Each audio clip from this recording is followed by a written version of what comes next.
Om Shanti. Good morning. 15 मार्च 2025 की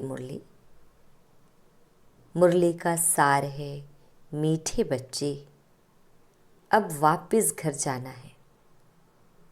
इसीलिए देह सहित देह के सब संबंधों को भूल एक बाप को याद करो। यही है सच्ची गीता का सार। मीठे बच्चे अब वापस घर जाना है।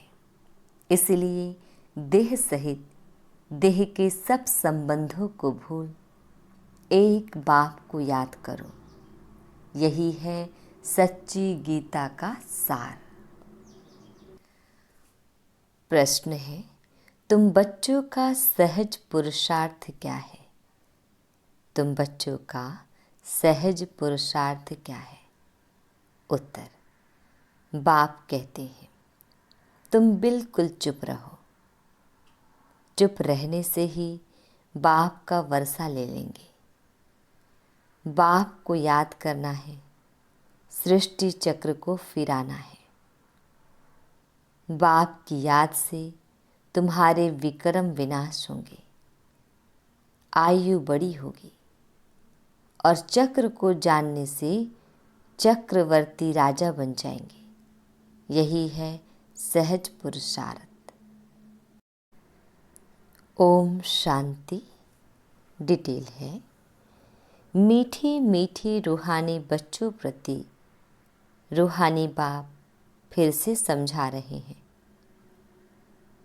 रोज रोज समझानी देते हैं। बच्चे तो समझते हैं। बरोबर हम गीता का ज्ञान पढ़ रहे हैं, कल्प पहले मुआफिक। परंतु श्री कृष्ण नहीं पढ़ाते, परम पिता परमात्मा हमको पढ़ाते हैं। वही हमको फिर से राजयोग सिखा रहे हैं। तुम अभी डायरेक्ट भगवान से सुन रहे हो। भारतवासियों का सारा मदार गीता पर ही है। उस गीता में भी लिखा हुआ है कि रुद्र ज्ञान यज्ञ रचा। यह यज्ञ भी है तो पाठशाला भी है। बाप जब सच्ची गीता आकर सुनाते हैं तो हम सद्गति को पाते हैं। मनुष्य यह नहीं समझते, बाप जो सर्व का सद्गति दाता है उनको ही याद करना है। गीता भल पढ़ते आए हैं, परंतु रचयिता और रचना को ना जानने कारण नेति नेति करते आए हैं। सच्ची गीता तो सच्चा बाप ही आकर सुनाते हैं। यह है विचार सागर मंथन करने की बातें। जो सर्विस पर होंगे उनका अच्छी रीति ध्यान जाएगा। बाबा ने कहा है, हर चित्र में जरूर लिखा हुआ हो, ज्ञान सागर पतित पावन, गीता ज्ञानदाता, परम प्रिय परम पिता, परम शिक्षक, परम सद्गुरु शिव भगवान वाच। यह अक्षर तो जरूर लिखो जो मनुष्य समझ जाए। त्रिमूर्ति शिव परमात्मा ही गीता का भगवान है, न कि श्री कृष्ण। ओपिनियन भी इस पर लिखाते हैं। हमारी मुख्य है गीता। बाप दिन प्रतिदिन नई नई पॉइंट्स भी देते रहते हैं। ऐसे नहीं आना चाहिए कि आगे क्यों नहीं बाबा ने कहा, ड्रामा में नहीं था। बाबा की मुरली से नई नई पॉइंट्स निकालनी चाहिए। लिखते भी हैं राइज और फॉल। हिंदी में कहते हैं भारत का उत्थान और पतन। राइज अर्थात construction of deity dynasty, 100% purity, peace, prosperity की स्थापना होती है। फिर आधा कल्प बाद फॉल होता है अर्थात पतन होता है, डेविल डिनाइस्टी का fall. Rise and construction deity dynasty का होता है, फॉल के साथ डिस्ट्रक्शन लिखना है। तुम्हारा सारा मदार गीता पर है। बाप ही आकर सच्ची गीता सुनाते हैं। बाबा रोज इस पर ही समझाते हैं। बच्चे तो आत्मा ही है। बाप कहते हैं इन देह के सारे पसारे अर्थात विस्तार को भूल अपने को आत्मा समझो। आत्मा शरीर से अलग हो जाती है तो सब संबंध भूल जाते हैं। तो बाप भी कहते हैं देह के सब संबंध छोड़ अपने को आत्मा समझ मुझ बाप को याद करो। अभी घर जाना है ना। आधा कल्प वापस जाने के लिए ही इतनी भक्ति आदि की है। सतयुग में तो कोई वापस जाने का पुरुषार्थ नहीं करते हैं। वहाँ तो सुख ही सुख है। गाते भी हैं, दुख में सिमरन सब करे, सुख में करे ना कोई। जो सुख में सिमरन करे तो दुख काहे को होए। परंतु सुख कब है, दुख कब है, यह नहीं समझते हैं। हमारी सब बातें हैं गुप्त। हम भी रूहानी मिलिट्री है ना। शिव बाबा की शक्ति सेना है। इनका अर्थ भी कोई समझ न सके। देवियों आदि की इतनी पूजा होती है परंतु कोई की भी बायोग्राफी को नहीं जानते हैं। जिनकी पूजा करते हैं उनकी बायोग्राफी को जानना चाहिए ना। ऊंच ते ऊंच शिव की पूजा है, फिर ब्रह्मा, विष्णु, शंकर की, फिर लक्ष्मी नारायण, राधे कृष्ण के मंदिर हैं और तो कोई है नहीं। एक ही शिव बाबा पर कितने भिन्न भिन्न नाम रख मंदिर बनाए हैं। अभी तुम्हारी बुद्धि में सारा चक्र है। ड्रामा में मुख्य एक्टर्स भी होते हैं ना। वह है हद का ड्रामा, यह है बेहद का ड्रामा। इसमें मुख्य कौन कौन है यह तुम जानते हो। मनुष्य तो कह देते हैं राम जी संसार बना ही नहीं है। इस पर भी एक शास्त्र बनाया है। अर्थ कुछ भी नहीं समझते। बाप ने तुम बच्चों को बहुत सहज पुरुषार्थ सिखाया है। सबसे सहज पुरुषार्थ है तुम बिल्कुल चुप रहो। चुप रहने से ही बाप का वर्षा ले लेंगे। बाप को याद करना है, सृष्टि चक्र को याद करना है। बाप की याद से तुम्हारे विक्रम विनाश होंगे। तुम निरोगी बनेंगे, आयु बड़ी होगी। चक्र को जानने से चक्रवर्ती राजा बनेंगे। अभी हो नर्क के मालिक, फिर स्वर्ग के मालिक बनेंगे। स्वर्ग के मालिक तो सब बनते हैं, फिर उसमें है पद। जितना आप समान बनाएंगे उतना ऊंच पद मिलेगा। अविनाशी ज्ञान रत्नों का दान ही नहीं करेंगे तो रिटर्न में क्या मिलेगा। अविनाशी ज्ञान रत्नों का दान ही नहीं करेंगे तो रिटर्न में क्या मिलेगा। कोई साहूकार बनते हैं तो कहा जाता है इसने पास्ट जन्म में दान पुण्य अच्छा किया है।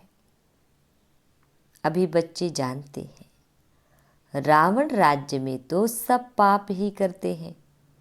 सबसे पुण्य आत्मा है श्री लक्ष्मी, श्री नारायण। हाँ, ब्राह्मणों को भी ऊंच रखेंगे जो सबको ऊंच बनाते हैं। वह तो प्रारब्ध है। यह ब्रह्मा मुख वंशावली ब्राह्मण कुलभूषण श्रीमत पर यह श्रेष्ठ कर्तव्य करते हैं। ब्रह्मा का नाम है मुख्य। त्रिमूर्ति ब्रह्मा कहते हैं ना, त्रिमूर्ति ब्रह्मा कहते हैं ना। अब तो तुमको हर बात में त्रिमूर्ति शिव कहना पड़े। ब्रह्मा द्वारा स्थापना, शंकर द्वारा विनाश, यह तो गायन है ना। विराट रूप भी बनाते हैं, परंतु उसमें ना शिव को दिखाते हैं ना ब्राह्मणों को दिखाते हैं। यह भी तुम बच्चों को समझाना है। तुम्हारे में भी यथार्थ रीति मुश्किल कोई की बुद्धि में बैठता है। अथाह पॉइंट्स है ना, जिसको टॉपिक्स भी कहते हैं। कितनी टॉपिक्स मिलती है। सच्ची गीता भगवान के द्वारा सुनने से मनुष्य से देवता, विश्व के मालिक बन जाते हैं। टॉपिक कितनी अच्छी है, परंतु समझाने का भी अक्ल चाहिए ना। यह बात क्लियर लिखनी चाहिए जो मनुष्य समझे और पूछे। कितना सहज है। एक एक ज्ञान की पॉइंट्स लाखों करोड़ों रुपयों की है, जिससे तुम क्या से क्या बनते हो। तुम्हारे कदम कदम में पदम है। इसलिए देवताओं को भी पदम का फूल दिखाते हैं, अर्थात कमल का फूल। तुम ब्रह्मा मुख वंशावली ब्राह्मणों का नाम ही गुम कर दिया है। वह ब्राह्मण लोग कच्छ में कुरम गीता लेते हैं। अभी तुम हो सच्चे ब्राह्मण। तुम्हारे कच्छ अर्थात बुद्धि में है सत्यम, उनके कच्छ में है कुरम।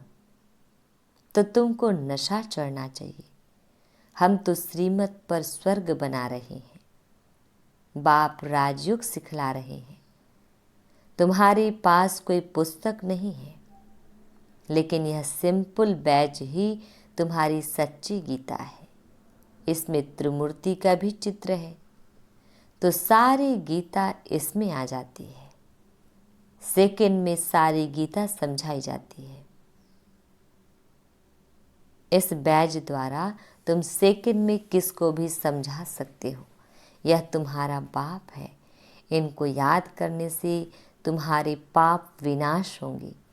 ट्रेन में जाते चलते फिरते कोई भी मिले, तुम उनको अच्छी रीति समझाओ। कृष्णपुरी में तो सब जाना चाहते हैं ना। इस पढ़ाई से यह बन सकते हैं।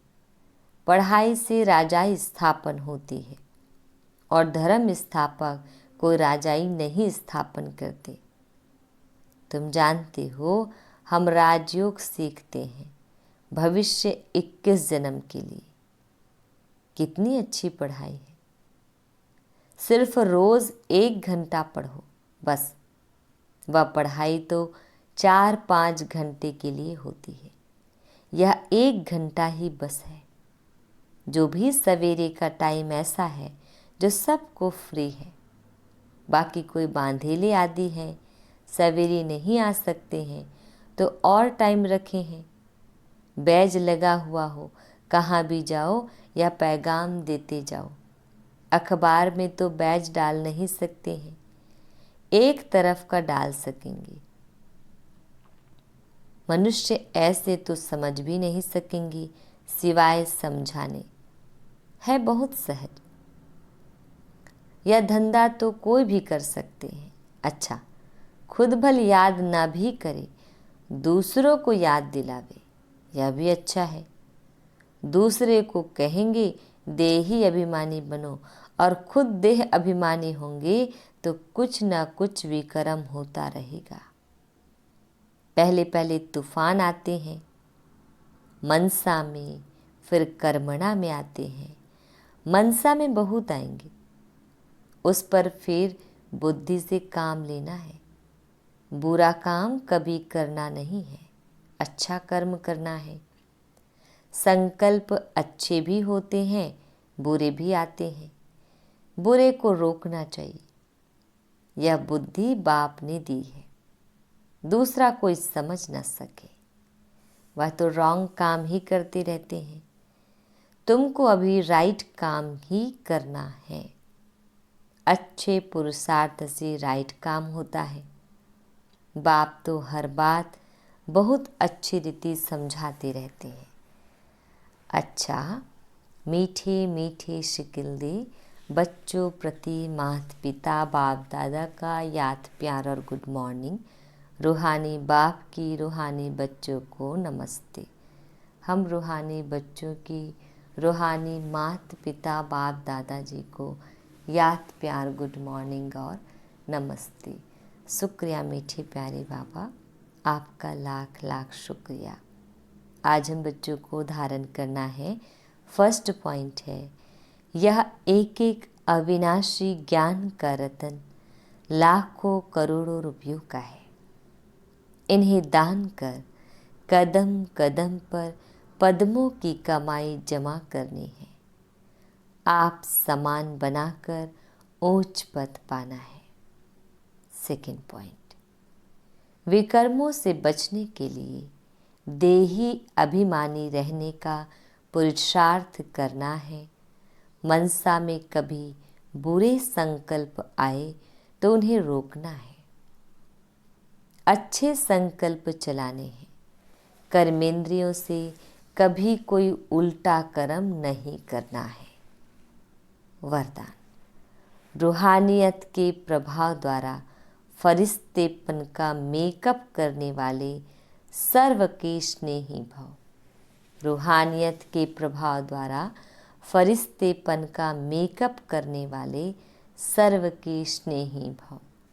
डिटेल, जो बच्चे सदा बाप दादा के संग में रहते हैं, उन्हें संग का रंग ऐसा लगता है जो हर एक के चेहरे पर रूहानियत का प्रभाव दिखाई देता है। जिस रूहानियत में रहने से फरिश्तेपन का मेकअप स्वतः हो जाता है।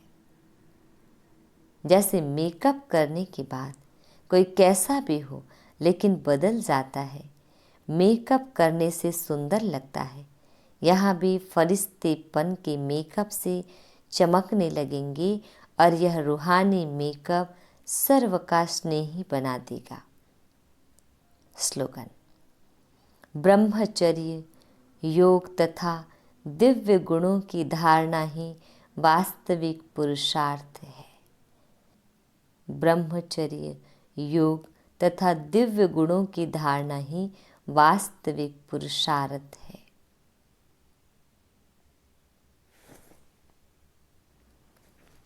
मातेश्वरी जी के अनमोल महावाक्य। विषय है कर्म बंधन तोड़ने का पुरुषार्थ। कर्म बंधन तोड़ने का पुरुषार्थ। डिटेल है, बहुत मनुष्य प्रश्न पूछते हैं कि हमें क्या करना है, कैसे अपना कर्म बंधन तोड़े। अब हर एक की जन्म पत्री को तो बाप जानता है। बच्चे का काम है एक बार अपने दिल से बाप को समर्पित हो जाए, अपनी जवाबदारी उनके हाथ में दे देवे। फिर वो हर एक को देख राय देगा कि तुमको क्या करना है। सहारा भी प्रैक्टिकल में लेना है, बाकी ऐसे नहीं सिर्फ सुनते रहो और अपनी मत पर चलते रहो। बाप साकार है तो बच्चे को भी स्थूल में पिता गुरु टीचर का सहारा लेना है। ऐसे भी नहीं आज्ञा मिले और पालन ना कर सके तो और ही अकल्याण हो जाए। तो फरमान पालन करना भी हिम्मत चाहिए, चलाने वाला तो रमज़बाज है, वो जानता है इसका कल्याण किस में है, तो वह ऐसे डायरेक्शन देगा कि कैसे कर्म बंधन तोड़ो। कोई को फिर यह ख्याल में नहीं आना चाहिए कि फिर बच्चों आदि का क्या हाल होगा। इसमें कोई घर बार छोड़ने की बात नहीं है। यह तो थोड़े से बच्चों का इस ड्रामा में पार्ट का तोड़ने का, अगर यह पार्ट ना होता तो तुम्हारी जो अब सेवा हो रही है फिर कौन करे। अब तो छोड़ने की बात ही नहीं है, मगर परमात्मा का हो जाना है। डरो नहीं, हिम्मत रखो। बाकी जो डरते हैं वो ना खुद खुशी में रहते हैं, ना फिर बाप के मददगार बनते हैं। यहाँ तो उनके साथ पूरा मददगार बनना है। जब जीते जी मरेंगे तब ही मददगार बन सकते हैं। कहाँ भी अटक पड़ेंगे तो फिर वो मदद देकर पार करेगा। तो बाबा के साथ मनसा वाचा कर्मणा मददगार होना है। इसमें जरा भी मोह की रग होगी तो वो गिरा देगी। तो हिम्मत रखो, आगे बढ़ो। कहाँ हिम्मत में कमज़ोर होते हैं तो मूंझ पड़ते हैं। इसीलिए अपनी बुद्धि को बिल्कुल पवित्र बनाना है। विकार का जरा भी अंश ना हो। मंजिल कोई दूर है क्या, मगर चढ़ाई थोड़ी टेढ़ी बाकी है। लेकिन समर्थ का सहारा लेंगे तो ना डर है ना थकावट है। अच्छा, ओम शांति। अव्यक्त इशारे, सत्यता और सभ्यता रूपी कल्चर को अपनाओ। डिटेल, आपका बोल और स्वरूप दोनों साथ साथ है। बोल स्पष्ट भी हो, उसमें स्नेह भी हो, नम्रता, मधुरता और सत्यता भी हो, लेकिन स्वरूप की नम्रता भी हो। इसी रूप से बाप को प्रत्यक्ष कर सकेंगे। निर्भय हो, लेकिन बोल मर्यादा के अंदर हो। फिर आपके शब्द कड़े नहीं मीठे लगेंगे।